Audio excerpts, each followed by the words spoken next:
Tonight on America's Dumbest Criminals, what's this pup doing with pot? It's not just this dog who's about to be collared. It's a soap dispenser. It's a breathalyzer. It's law enforcement's smartest new weapon in dealing with dumb crooks. And guess who this thief is going to have to turn to for the flood of problems he's facing? These are just some of the deep problems that'll get washed ashore right here on America's Dumbest Criminals. Delta 1566, give me a call and you'll find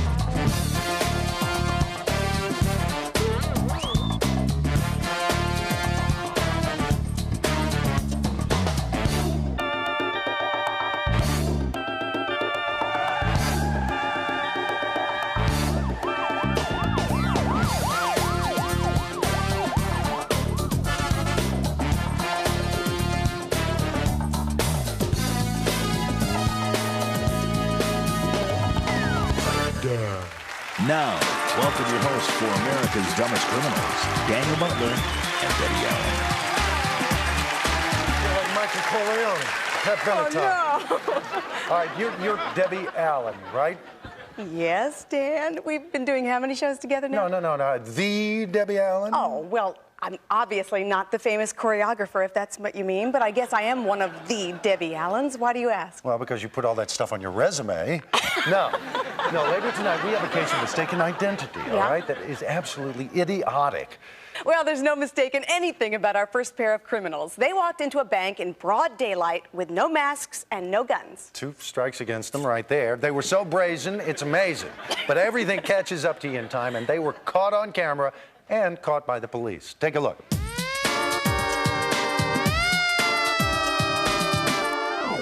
We had 2 bank robberies here in Burlington, and these 2 bank robberies occurred at the same bank on Maple Avenue at Central Carolina Bank. This guy enters the bank.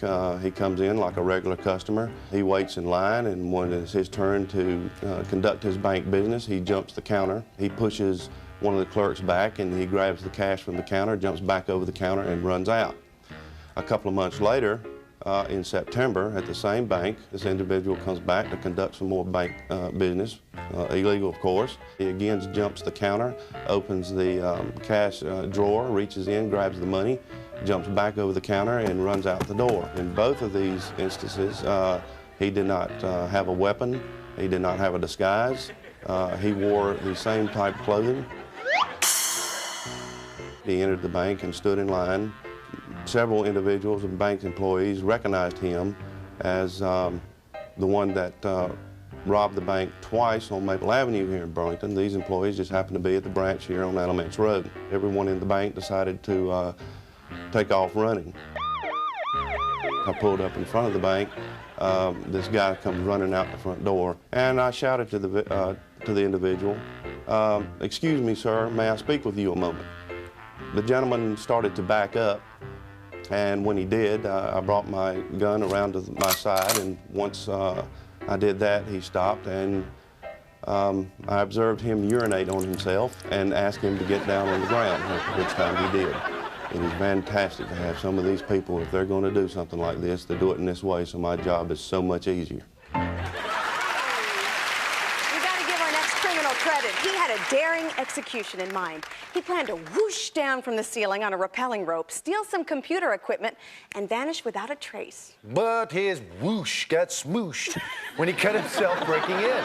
Then he made a bloody mess of it. Watch him, and you'll see why he has earned a spot in the feature we call Something to Remember Me By.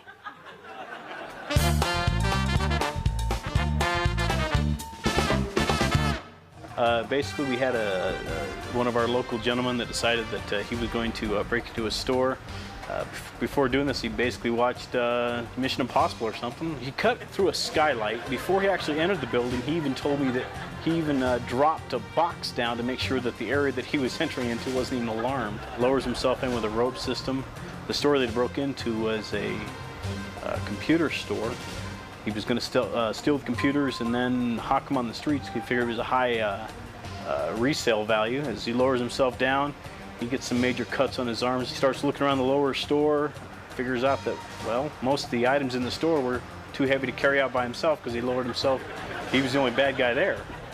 So after a couple of minutes, he opens up one of the secondary doors inside the store, sets off an alarm, scares the bejeebies out of himself, He tries to climb out the store. As he's climbing out the store, he drops his hat, which is his work hat, and gets to the top of the roof. And that's where he drops his pager. On the pager was his home phone number. After all his hard work that he put into this crime and scheme and everything, turns out he got away with nothing, and we ended up catching him in the long run. When a drunk won't listen to reason, a very savvy police officer resorted to the surreal to convince him that he's too tanked to drive a car. She enlists the aid of an unlikely crime-fighting tool, a soap dispenser. Yes, That's a soap dispenser. Don't touch that dial. You're about to see a whole new take on the phrase clean and sober. Actually, what happened, this has been probably about 10 years ago. We had a drunk in who just yelling, banging, just would not stop. And every time you go, look, you just got 6 hours, go to sleep. No, I'm not, I don't want to go to sleep. I'm not drunk, give me a test. He kept yelling for a test. And there's not a test for drunk in public. And we said, look, there's no test for drunk in public. You're just spending 6 hours and we let you go. No, I want a test. And he banged and he yelled and it was a busy night. And it just went on until finally somebody said, okay, I'll give you a test. So what they did was they took over, this is a soap dispenser.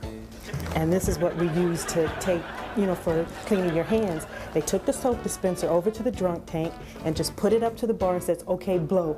And he blows and he blows and he blows. And then he goes, well, did I pass? And the person says, no, you're a .10. He goes, where? I don't see that.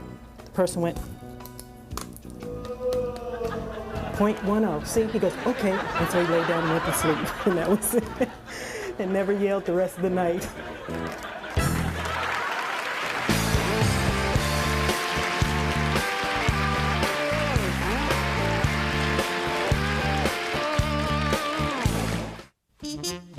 In Pittsburgh, it is illegal to sleep in a refrigerator. Illegal and dangerous. You wouldn't get much sleep anyway. The ice maker would keep waking you up, huh? What can we say? Well, while the cat's away, the mouse will play. And while the homeowners are away, the cat burglars will come to play. Or maybe just haul off all your stuff.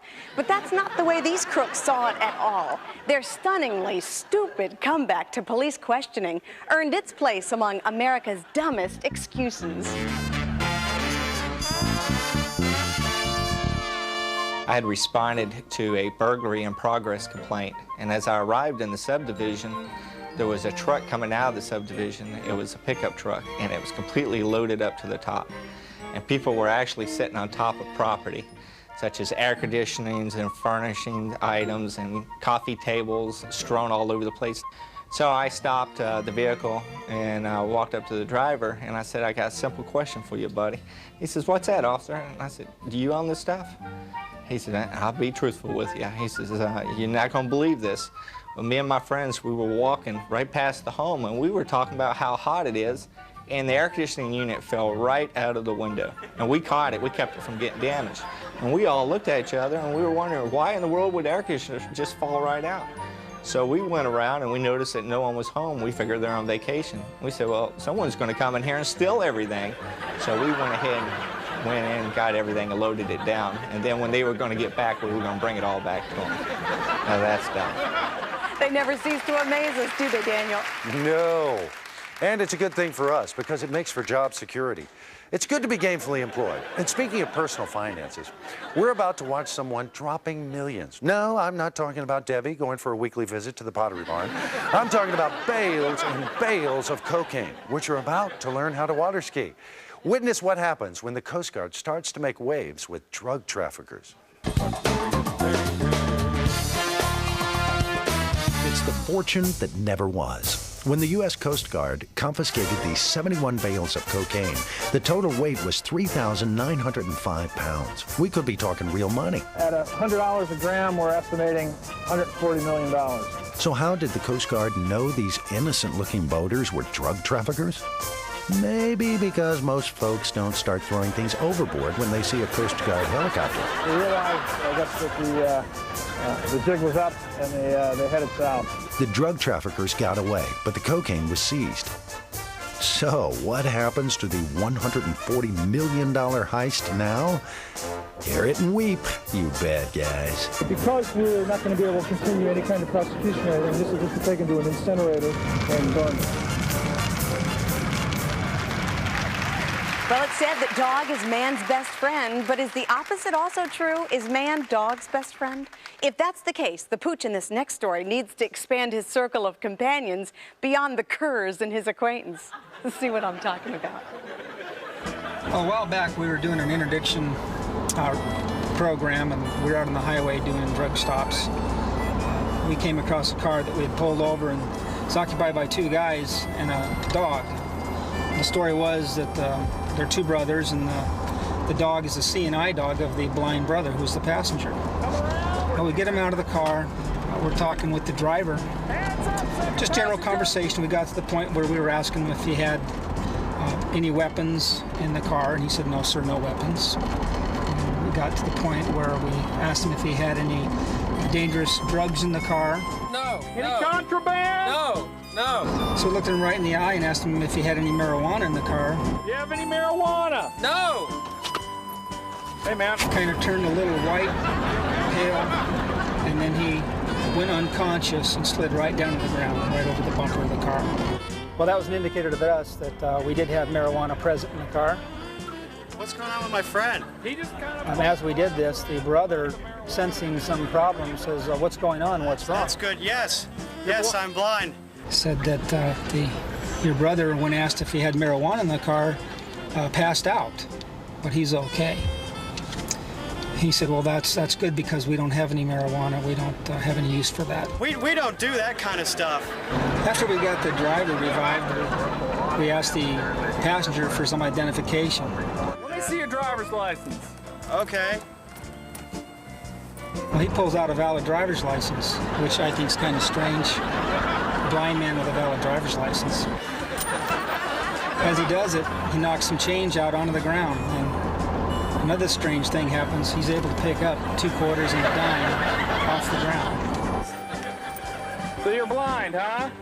Yes, sir. Then why'd you just pick up those coins like that in the driver's license?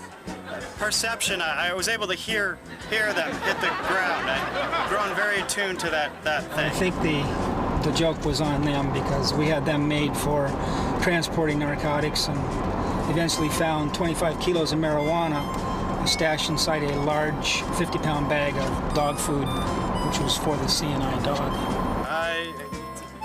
We're okay. I don't think There's that you're telling the truth. No? It's pretty dumb that they think they could pull something like that off. I think the smartest one of the three was the dog.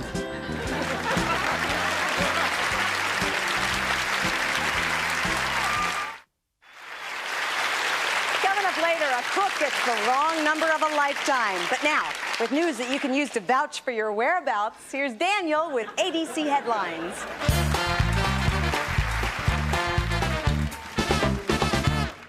A Drug Enforcement Administration agent in El Paso was making a last-minute inspection of the home he was selling when he found some boxes the new owner had already stashed in a closet.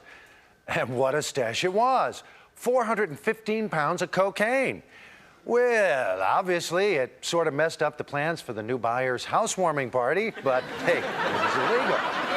To get a convenience store clerk in West Haven, Connecticut, to open the cash drawer, a robber presented a $1 bill to pay for a pack of gum. Then he grabbed $40 from the register and ran with it. But he was back a minute later to ask, "Did I pay for that gum?"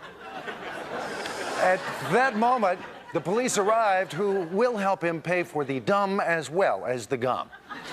Now, here's a robber who didn't want to get more credit than he deserved. He robbed a store of $5,000, but the local newspaper reported the take at $7,000. Now, suspicious that the manager might have pocketed that extra $2,000, he called the newspaper to set things straight. Now, while their staff kept him on the phone, police officers traced the call and arrived before he had finished his tirade. Well, that closes the file on ADC Headlines, news ripped from somewhere near the back of your local newspaper. Debbie?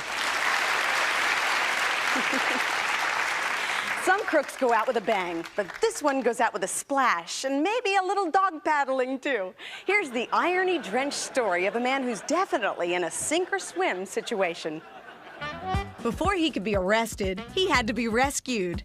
This customer told the car dealer he was taking the vehicle for a test drive, but actually, he was just taking the car. When police cornered him in a nearby park, he did what anybody would do in winter. he jumped in the river. The police pulled up, saw him down here on a bicycle path with a car, and he took off running. And we recovered the car. You know, we got the car back last night. Freezing rain and rushing water not only flushed him out, but he lost most of his clothes in the process. He was stripped of his dignity, but he got a free ride home. Hopefully the next time he decides to imitate Butch Cassidy and the Sundance Kid, he'll wait for summer. Okay. Our next story is a real hot potato. When a crook tries to act cool as a cucumber, but finally spills the beans, causing a police officer to squash his plans. Well, enough vegetables. On with the video. It's the telling feature we call, I'm where? You're who?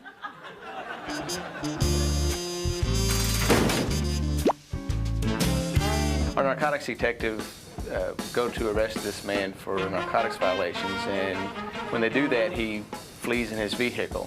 We start chasing him, chased him over in Oklahoma. I think we got up to 100, 110 mile an hour chase. We finally lost him. An informant calls one of our detectives and says, hey, I just talked to the bad guy you guys were chasing. He told me that while y'all were chasing him, he threw his drugs out the window. And he told our detective whether he threw them out. When I got home later that morning, there were approximately probably 8 messages on my answering machine. Jamie Hammond called me and told me, you're not going to believe this, but the guy that you were chasing last night asking me about just called my house and left a message on my answering machine. And the messages were from a guy who says, hey Mike, it's me. I'm out here looking for this stuff, but I can't find it. And another one, kind of the same thing. Hey Mike, it's me again. I'm freezing. Come out here and help me look for this stuff. One of the messages, he said, hey Mike, it's not cool to make fun of the police like that on your answering machine. Call me when you get home. When I recorded the greeting, I used some James Bond music, and then I said that I wasn't home. I was out chasing bad guys. So anybody who would call would realize that it was a policeman lived there. Surely this guy's not talking about what I don't think he's talking about. So I called the narcotics detective, let him listen. He said he's one of the guys who we were going to arrest with this other guy. On the last message, he said something about meet us at the Motel 6 and we'll take care of this stuff. Apparently he thought he was talking to his buddy, tell him to come on over to the motel. He gave the room number, phone numbers, and everything. When he was calling the bad guy, when he thought he was calling the bad guy, he reversed one of the numbers at the end. That's why he was calling me, thinking he was calling the other guy. So if he had called anybody, except for me or Binion, no one would have known what he was talking about. I really love it when they call and tell me where they're at, their motel room number and their phone number, and I can just go pick them up. Makes it a lot easier. Now he's got a new number.